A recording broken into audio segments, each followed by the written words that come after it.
lagi. Banyak pertanyaan yang muncul dan bertanya-tanya kepada saya. Kenapa sih ibu rumah tangga itu wajib memiliki bisnis sendiri? Jujur ya, karena saya sendiri adalah seorang ibu rumah tangga yang hari ini punya 4 orang anak yang masih kecil-kecil.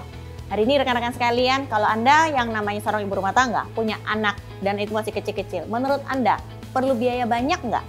Banyak kan? Ada yang bilang gini, udahlah kan suaminya udah cukup mampu tuh, bisa membiayain semuanya. Tapi rekan-rekan sekalian, hari ini pertanyaan saya, Anda sebagai seorang anak juga kan, pasti punya dong orang tua yang hari ini Anda pengen berbakti setiap bulan kasih uang untuk orang tua. Meskipun mungkin orang tua Anda tidak meminta. Tapi buat saya pribadi, kalau hari ini saya tidak memiliki sumber income sendiri, saya mau terus-terusan minta sama suami juga sungkan, bener kan ya? Dan selain itu, saya pastinya juga punya kebutuhan-kebutuhan yang ingin saya penuhin tanpa harus membebani suami saya. Namanya suami, beliau bekerja ya, tapi tentu saja kalau kita sebagai istri hanya meminta-minta saja, rasanya kurang afdol. Karena kita adalah suami, istri adalah pasangan yang harus saling support satu sama lainnya, bukan saling membebani satu sama lainnya. Sehingga dengan mindset seperti itulah, saya juga hari ini memutuskan saya punya bisnis sendiri nih. Kenapa? Karena saya punya orang tua, saya punya keluarga yang suatu saat mungkin mereka akan membutuhkan bantuan saya. Entah karena satu kondisi dan lainnya, entah karena mungkin sakit, mungkin butuh uang untuk biaya yang lainnya. Dan sedangkan kalau saya tidak punya yang namanya income sendiri, sungkan ya minta sama suami. Nah, rekan-rekan sekalian, saya tahu hari ini banyak sekali ibu rumah tangga yang mereka tuh multi talenta banget ya, yang dimana bisa ngurus suami, bisa ngurus anak, juga hari ini tuh bisa menjadi menteri keuangan, bisa jadi guru gitu kan ya. Sehingga dari sini saya menyadari gak salah juga sih kalau mereka ini juga bisa hebat banget menjadi seorang pengusaha yang handal. Dan rekan-rekan sekalian, di sini saya ingin mengajak Anda semua untuk melihat faktor-faktor kondisi-kondisi yang tidak terduga, yang mudah-mudahan setelah Anda menyadari hari ini, Anda akan semakin menyadari, oke, saya harus punya bisnis sendiri. Hal-hal seperti apa sih? Saya menyadari satu hal, bahwa setiap manusia akan mengalami fase, yaitu kondisi-kondisi tidak terduga yang bisa terjadi dalam hidup mereka.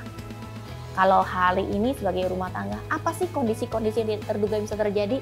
Pertama, bisa kan ada kemungkinan suami kita tiba-tiba sakit dan tidak bisa melakukan bisnisnya kembali ataupun pekerjaannya kembali.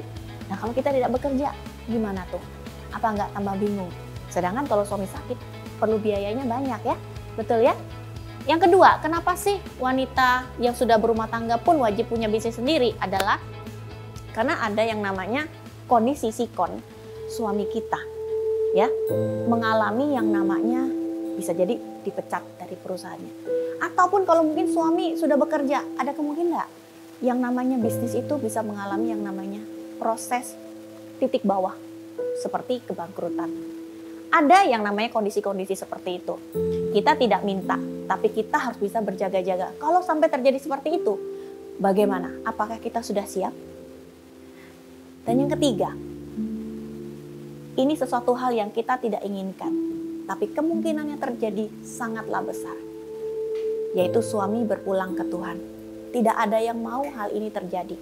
Kita pasti berdoa dan berharap yang namanya jodoh pasti panjang umur sampai kakek nenek ya, sampai bisa melihat cucu. Tapi berapa banyak hari ini kita melihat pasangan-pasangan muda baru punya anaknya masih kecil, tiba-tiba suaminya sakit dan harus berpulang ke Tuhan. Dan banyak saya melihat para istri yang hari ini kebingungan, harus ngelakuin apa, harus punya banyak biaya untuk bisa cover biaya sehari-hari untuk sekolah anak. Tapi karena nggak ada sumber income lain, akhirnya mengalami hal-hal yang ya kasihan anaknya tidak terurus dengan sangat baik karena belum siap. Dan yang keempat, ini yang lebih menyakitkan, tapi ini banyak dialami oleh banyak orang, yaitu suami berpulang ke wanita lain. Ya, rekan-rekan sekalian, banyak yang ngomong gini, lebih baik berpulang ke Tuhan aja daripada berpulang ke wanita lain gitu ya.